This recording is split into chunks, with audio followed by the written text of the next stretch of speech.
Good evening, fellow ghouls and specters alike. Your ghost host with the most here, Tiki and BlueDragonFive, here to engage in some haunted holiday hijinks by trudging through the catacombs and dusting off the cobwebs as we recount our spooky selection of Halloween classics. So light the jack-o'-lantern, suit up, and grab the candy dish as we revive and recount tonight's selection. Buzz Lightyear of Star Command, the Monster's Revenge.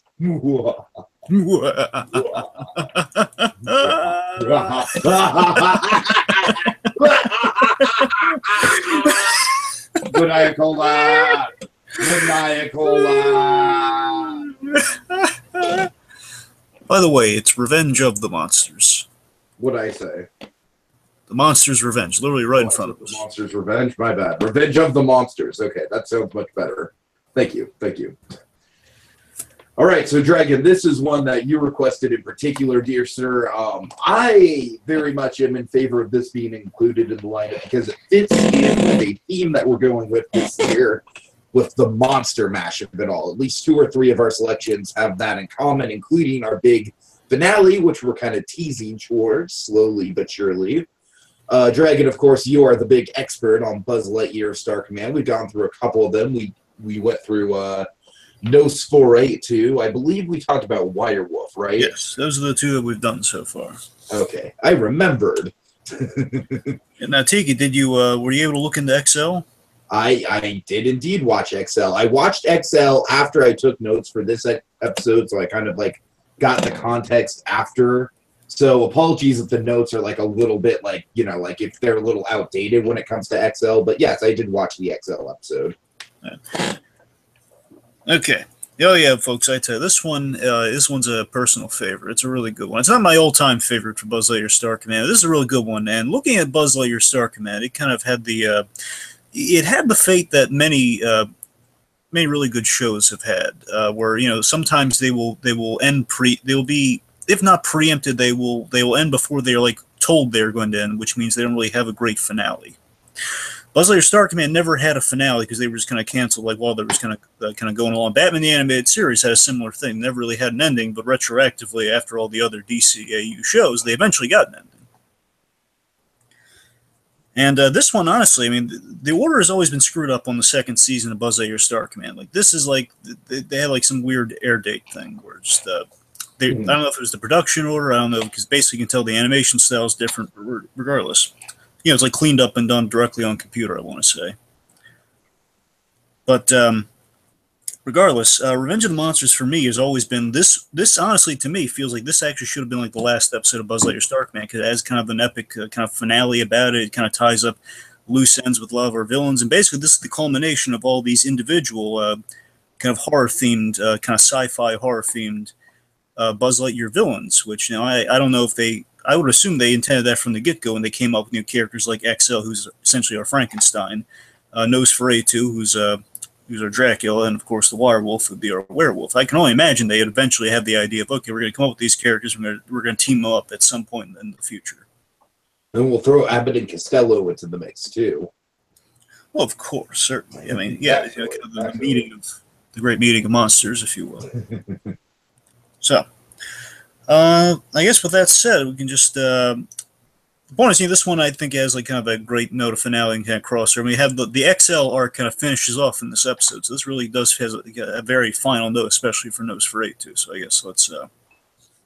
Yeah, no, really quick, Dragon. I agree. I really enjoyed this episode for the limited knowledge I do have about this show. You know, I felt this did, like you said, tie things up in a very satisfying way. Nosferatu in particular, I really enjoyed him throughout the stuff that we've seen of him, and you know, my God, he really does shine in this episode. He's by far my favorite element. So Nosferatu is always my favorite, short of Emperor Zurg, of course. Emperor Zurg is everyone's favorite, but I mean, Zurg has like a short but really entertaining role in the episode. And I love how we don't forget that Zurg. You know, Zurg, he's responsible for XL. He basically reactivated XL. They don't spend any time on that, but it's fine. But regardless, he is very directly tied into to Nosferatu because he created him. So it's kind of neat that Zurg had like a little role in here. It's kind of the Victor Frankenstein of it all.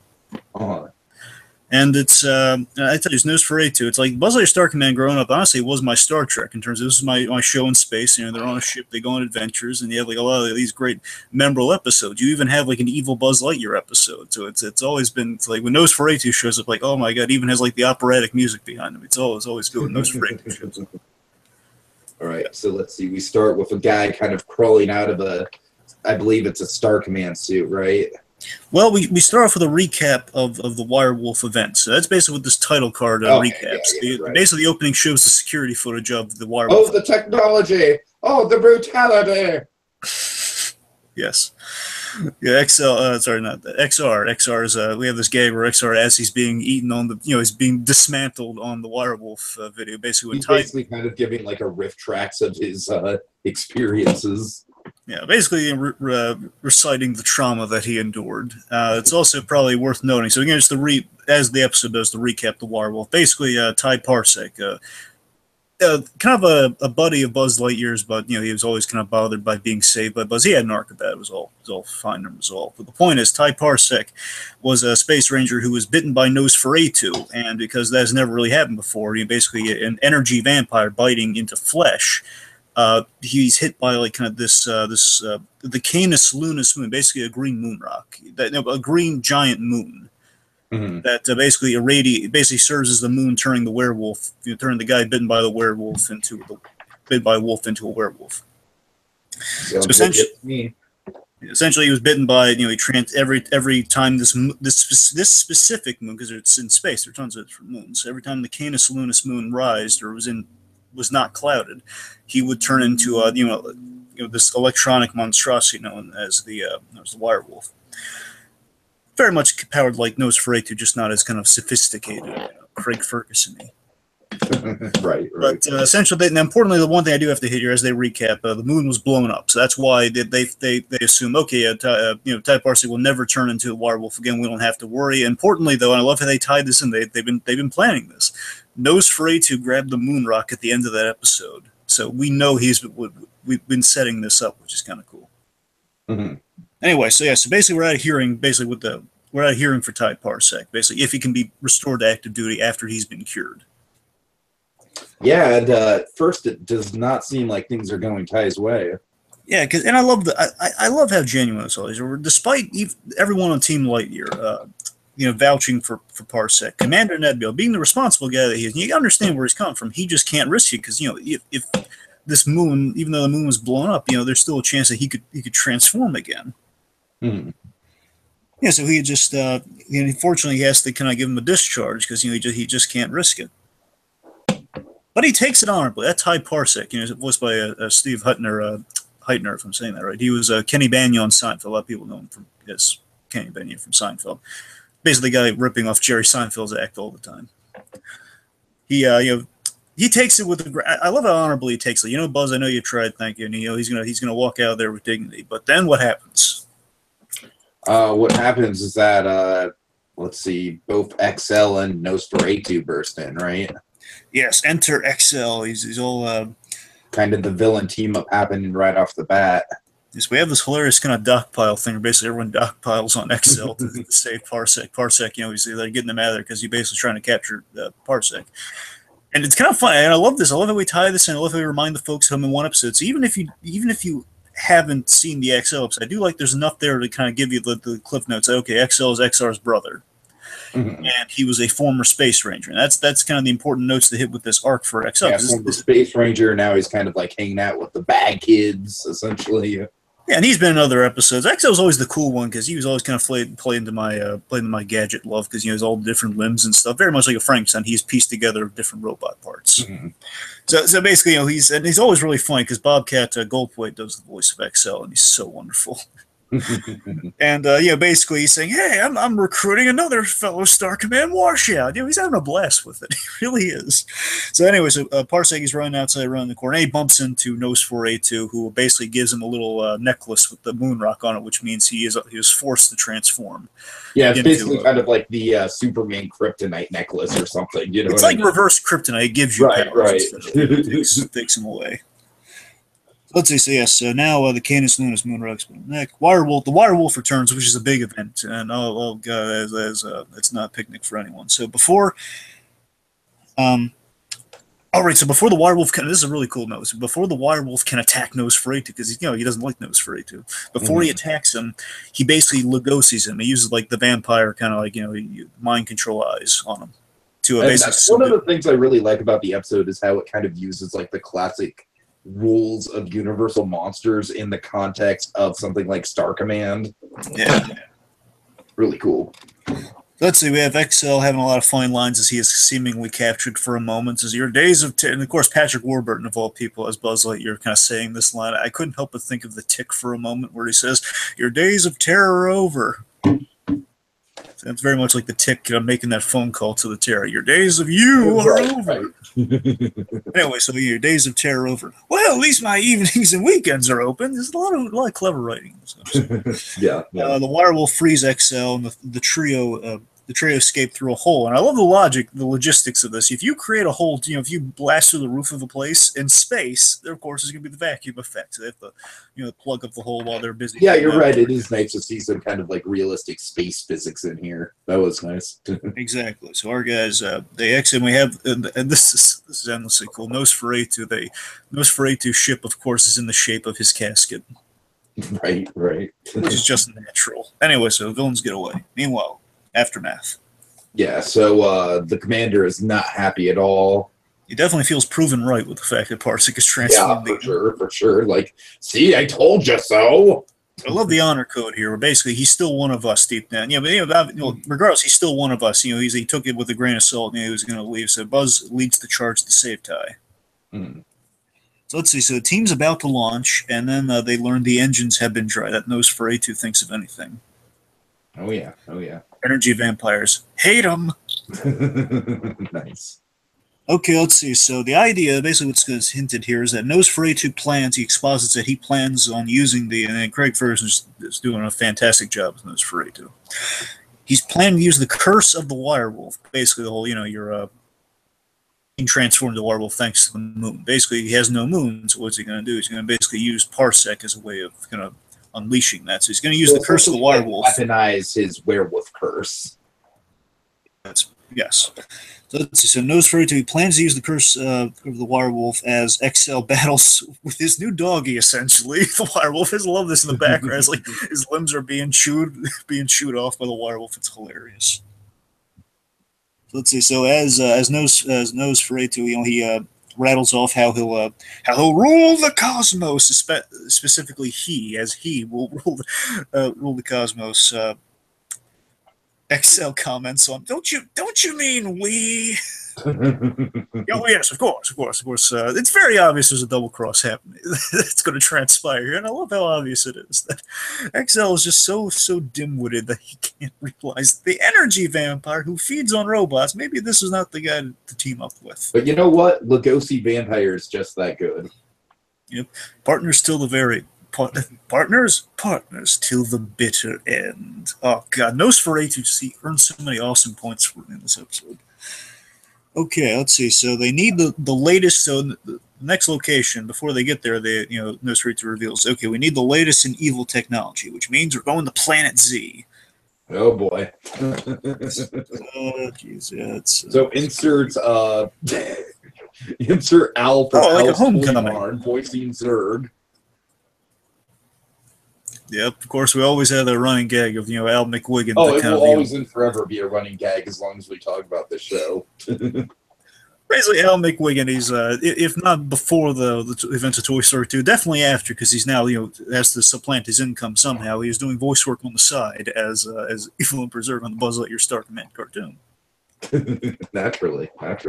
Well, while he's bidding on kind of a fill-in for eBay and Toy Story of Terror Halloween special, which we've also. So speaking of bidding, Zurg is kind of like doing some bartering of his own and kind of failing at it. Yes. Boy. So let's see. So one, we have some cool, some more Lugosiism here. Basically, the Nosferatu is kind of, we have this really great, I don't know if we've ever seen this before. I love this kind of this cool fog effect where basically Nosferatu, he's in the fog and he's pulling Lugosi trick on a hornet. And I love how we're building this up. Why do we build this up? Because we don't know the Ray thing yet about about the curse of the wolf, but also, you know, like he's kind of he's controlling these hornets, and he's going to use them for something really cool momentarily. So, you know, he's basically he's feeding and he's destroying a few of them, but, you know, of course he's kind of building kind of an army of vampire hornets, which is it's going to be really cool. Tells XL to proceed. Meanwhile, Zurg is this is funny. Zurg has his grub, you know, his little, basically his answer to the LGMs, all these little grubs. Yeah, right. He has his grub read him back his evil, you know, his threat. Basically, his evil demand says, "Oh, you know, maybe add evil emperor in there and sign it with best wishes." Just the mundanity of Zurg. He's such a.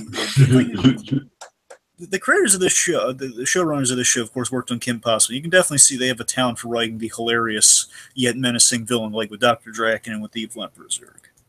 Mm-hmm. Okay, let's see. So again, he's kind of like a sillier Aku, if you really think about it. He's silly. He's a sillier Aku.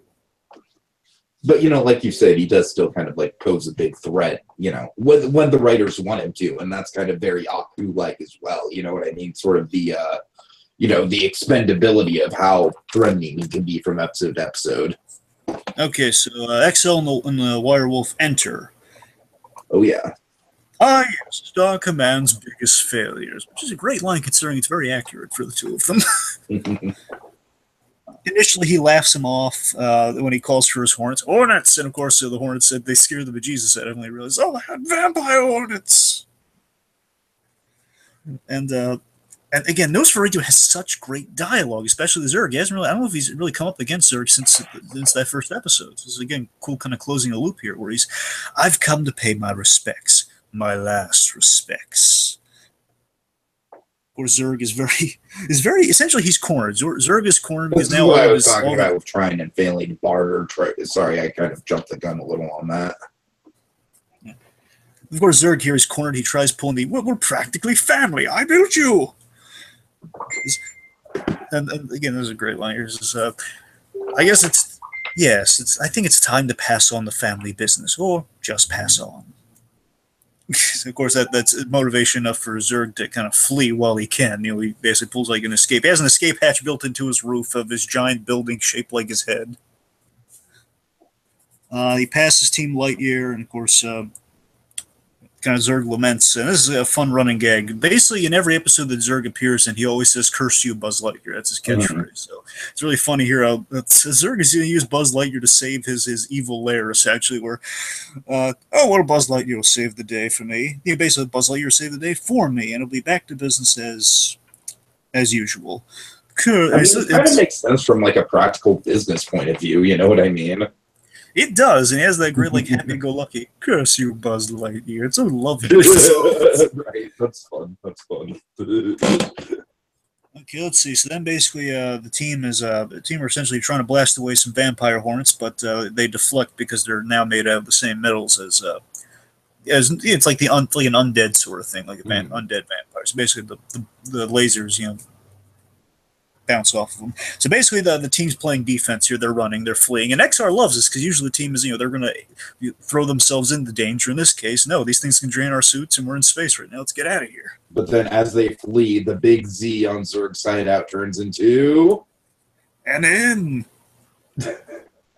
Oh boy. And they're everywhere. I love that. It's even on the mugs. They somehow turned the Z's on the mugs. They had to print those things because it wasn't like a little spinny thing. They had to make new mugs. That's hilarious. Hey, Dragon, you know what he wants to do? What does he want to do? He wants the franchise, boys. Franchise. Yeah, that's great. Planet N. Okay. Okay, let's see. So XL's asking about the place. Like, do I get my own place, or like, am I gonna get a logo or something? And of course, so this is the point where, you know, again, I love this. We have these great teases that Nosferatu might turn on XL at any minute here. It says, "Oh, I have a special place for you." Essentially, his stomach. Mm. So let's see. So Oh yeah, the blueprint. Nosferatu's asking for the blueprint for the ray gun. His I love Exile has like a printer built into him, so he prints out the blueprints. He gets a paper jam, but he tears that and he tells the grubs. Paper jam, right. And again, I love it. Every moment with Nosferatu is just he's like nothing takes the mystique away from this guy. How cool he is! Just he tells the grubs, I need you to build this ray. I need you to build this ray. How long will it take? 1-2 days tops. You have 10 minutes, and of course, he uses the wirewolf to scare him into submission. That is cool. Anyway, so he, oh yes, and of course the wirewolf, he pats him on the head, and again, there's a great foreshadow. Again, clever foreshadow. And here it says, "Oh, I promise, your role will become clear as crystal, clear as crystalline." Essentially, basically, you're going to be put into a crystal. That's what's kind of foreshadowed there. You're going to be put into a crystal inside the ray gun. Mm-hmm. Okay, so the team's hiding out. They're hiding out from the Hornets, who are still. I love this line that Mira has, of course, the one from Nicole Sullivan. They may be vampire hornets, but they're still dumb as shovels. Okay, let's see. Nosferatu, he's got basically now he has the laser with the wirewolf as the power source, as Deke said, to basically fire the curse at people. Go span planets almost. Yeah, which is a pretty clever plan, I think. Yeah, and of course, and the idea is, and I love the cleverness of this plan too, is that it basically he can just mind control these wirewolves, or he can feast upon them. That's basically the idea. Nosferatu, he can feast upon every world now. Yeah, it's a very practical plan. It's multi-beneficial.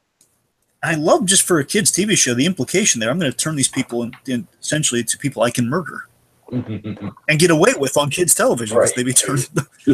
So yeah, it's kind of clever and sadistic. It's used for energy and cannibalization.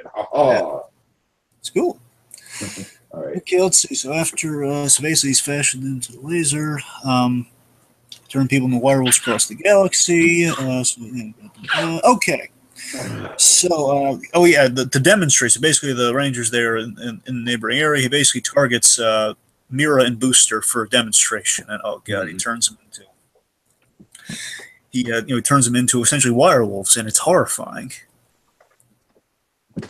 Yeah. Especially because Booster is Buzz's most loyal ally, and then Mira is the most competent member of the team. Oh yeah, so now it's always a fun pairing, and these two usually are paired up it's kind of funny. These two are always paired up in the Nosferatu episodes because they were, they had a big significant role in the first one, Buzz and XR. So it's appropriate way to kind of write those characters out while still again tying in the wirewolf to it all. Sure. So let's see. So Buzz because he knows Booster's in there. Everyone loves Booster. Not like the Jingle All the Way Booster. Everyone hates that Booster. Everyone loves this Booster though.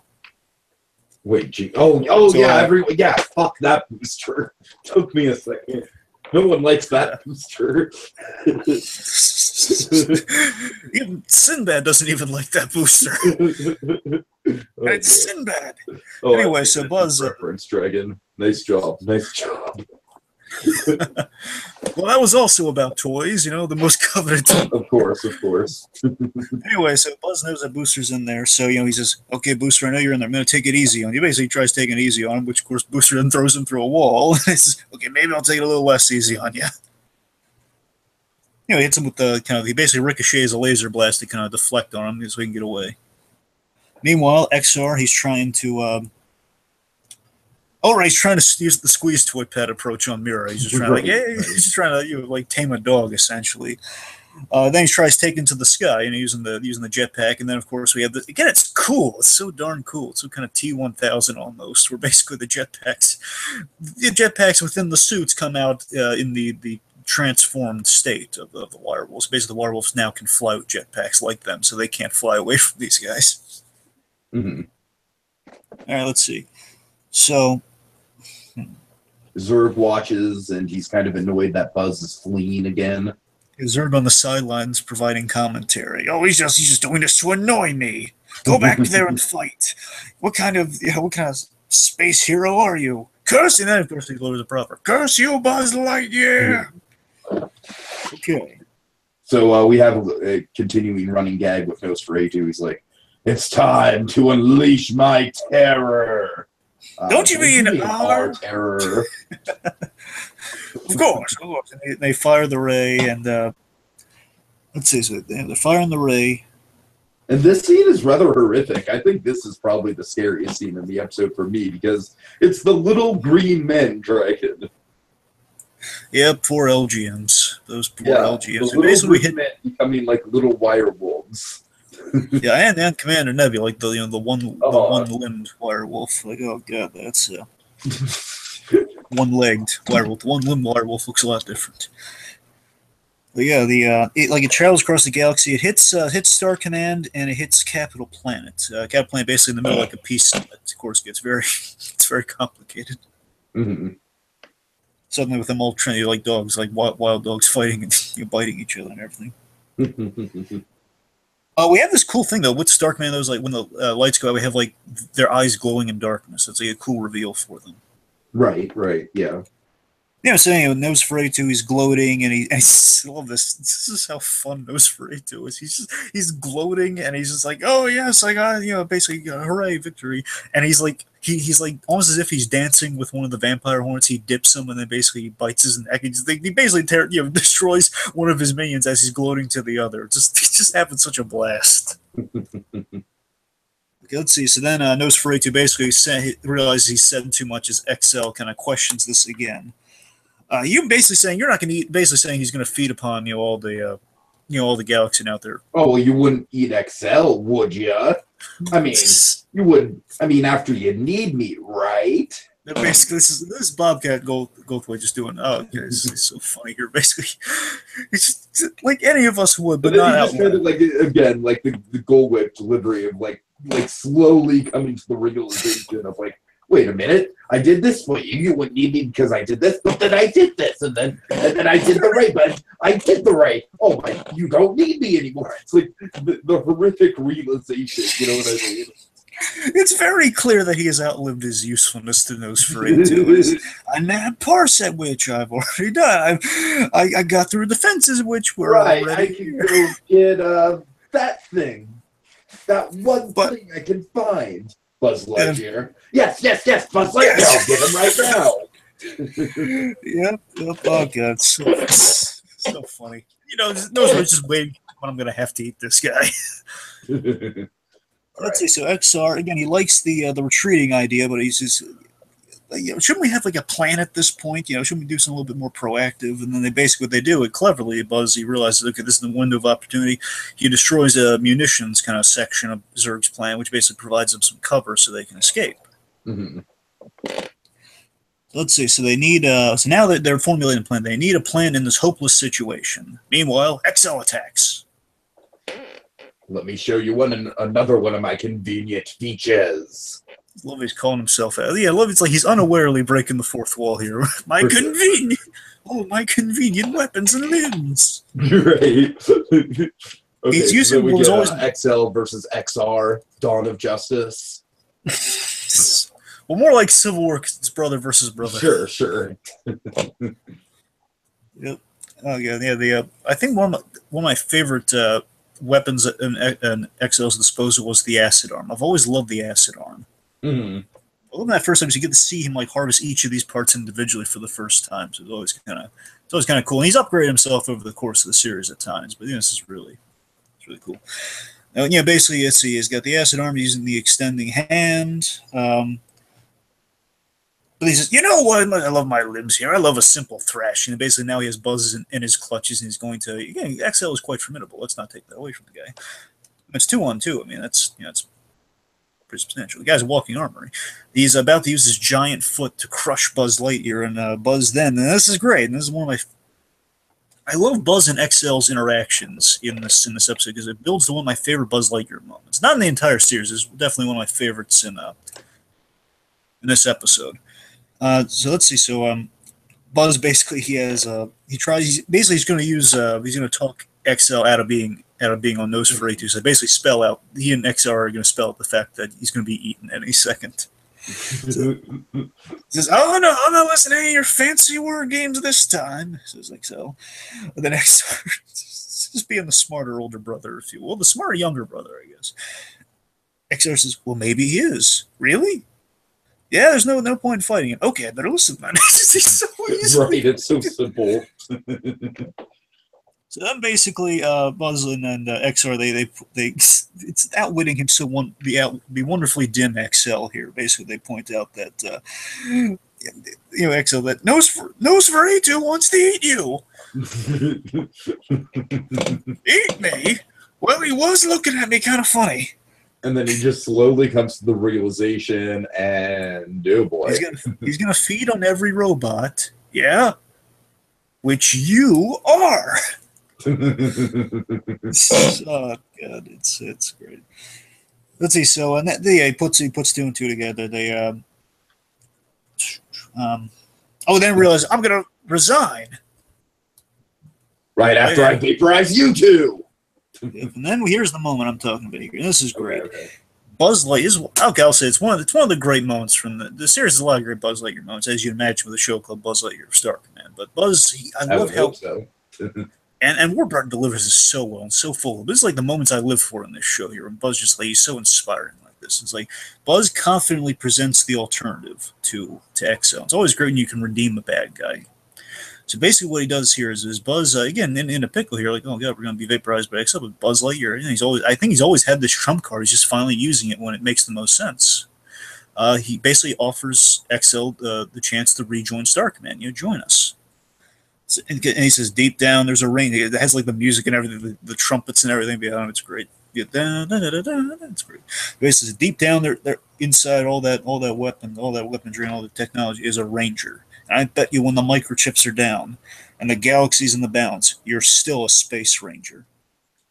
What's it going to be, XL? So it's like that whole, like, you give into your destiny, man. It's like, it's so true. And it's kind of Cap and Bucky almost, you know what I mean? In a way, yes. Just, not as...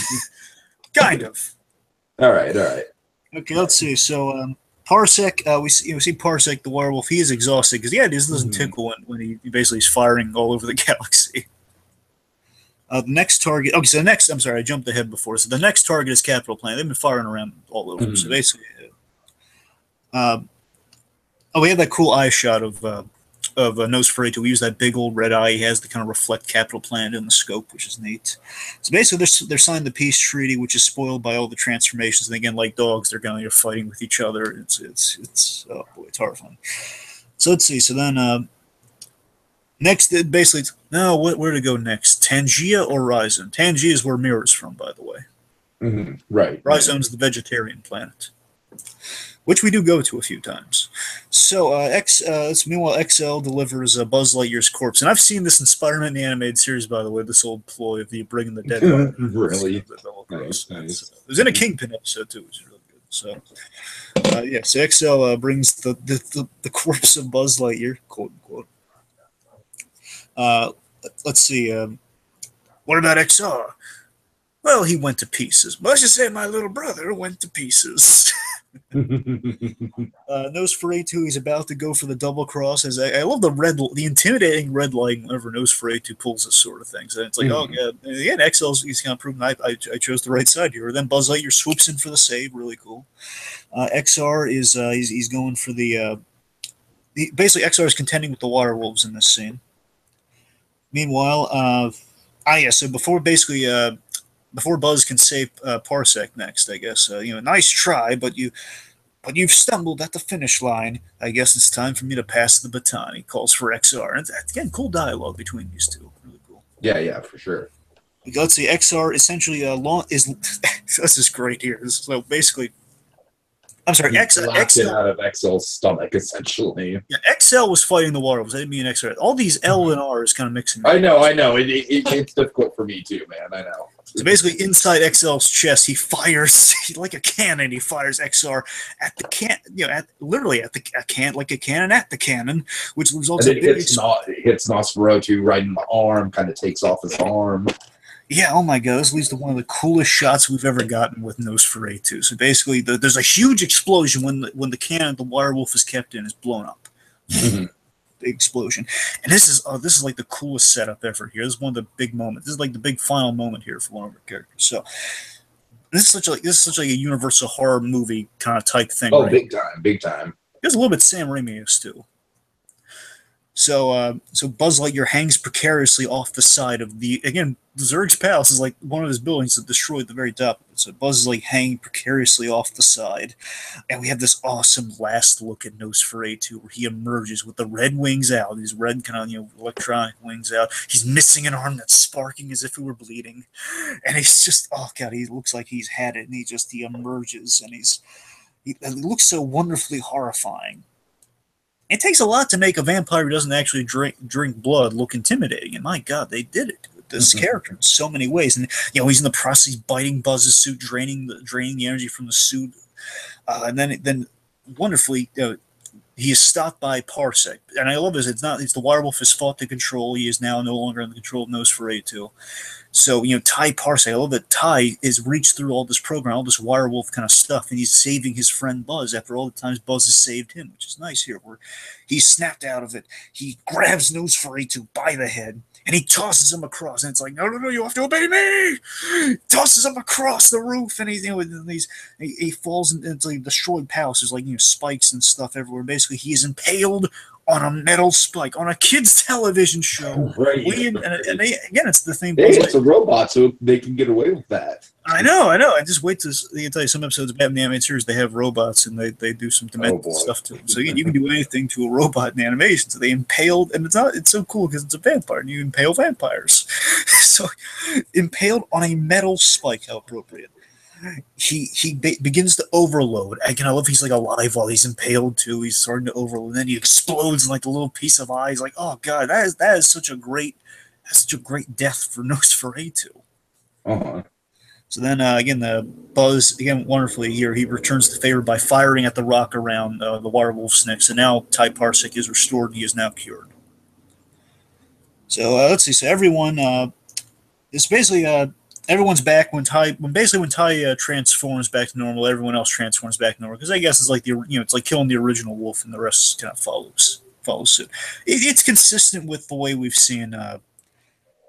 It's consistent with if you look at the Buzz Lightyear Star Command movie, when everyone was cured, they're evil. Everyone else across the galaxy is cured. It's part of the course. It makes sense.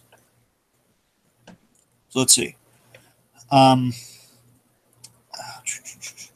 Everyone's back to normal.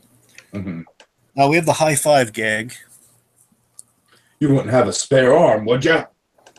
Oh, let me check. What about something with some sort of grip? Some sort of nuclear grip, I think, or something. Anyway, so like a death grip or something. He says, you know what? I'll wait. Basically, he has nothing but destructive arms. So then there's a really nice bit here where Buzz thanks Ty for saving him, which is a great kind of culmination to the arc of those guys. He gets reinstated, as he should. Yeah. So as Ty is reinstated, and this to me is the reason I say it's a great final note for Buzz Lightyear, for the Buzz Lightyear Star Command show, because not only is Ty Parsec he's reinstated, but in a clerical position, XL is reinstated. Yeah, that's really clever that they keep him at a desk job as a photocopier / fax machine. And it's neat that we had that bit with the printer in the episode, so we see he does have office supplies in his not in his blood, but in his body deep down. So the photocopier / fax machine.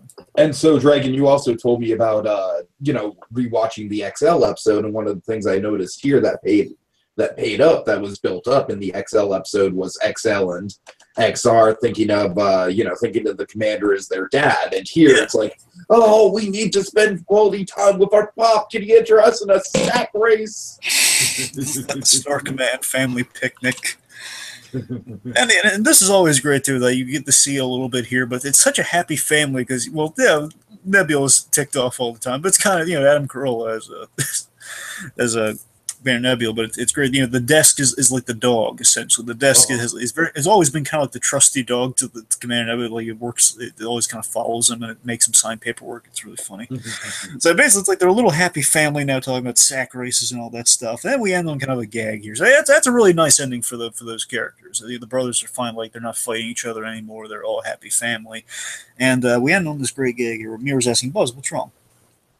Or Buzz says, it's great we said that, but I hate the fact that now Zurg's going to be back on his throne. He's going to be all smug and back on his throne. We get to see Nosferatu did do a number on his Hornets. So right now, Zerg's without his army. And again, this is why this would have been a great. This to me is also again why it would have been a great kind of ending to the series, because it would have been like a great kind of. It's a fair screw you to Zerg. Zerg's not gone, but you know what? At least he's kind of taken aback for a long time. Right. Where Zerg is just is alone on his planet. Again, alone on his planet. It's a good kind of fate for Zerg. He doesn't have his minions or anything, so they all probably fled. Turned the N on his giant pals on Planet Z back into a Z, but he can't do it because it's a one-man job. He can't spin it because he's just one guy. Yeah, and Wayne Knight in all his pathetic glory. Yep. Nothing better than a pathetic Wayne Knight.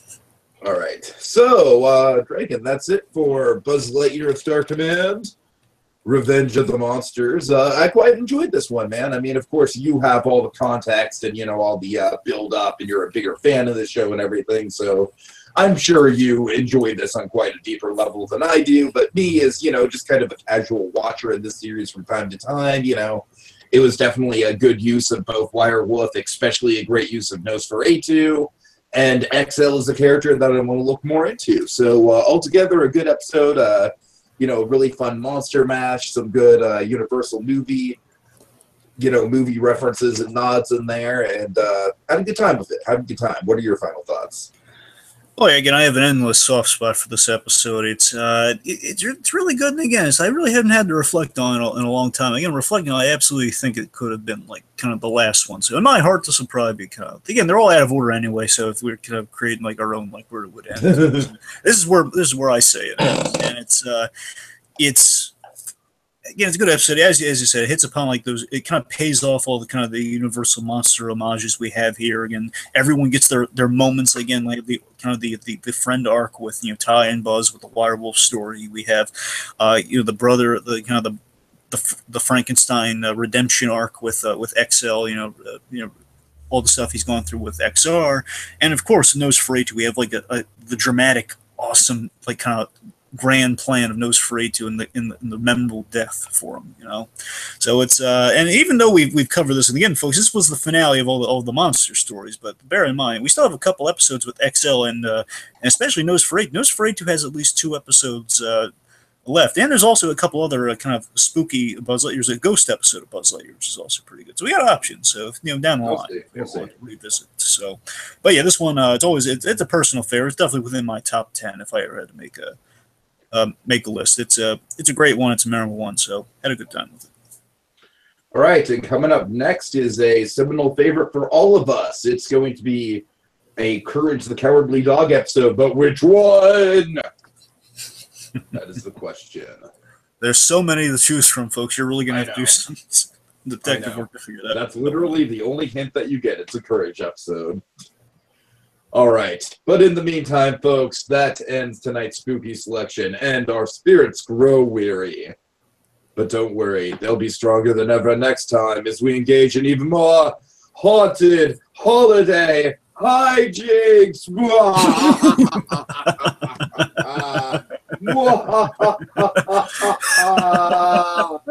Nicola. You have to obey me.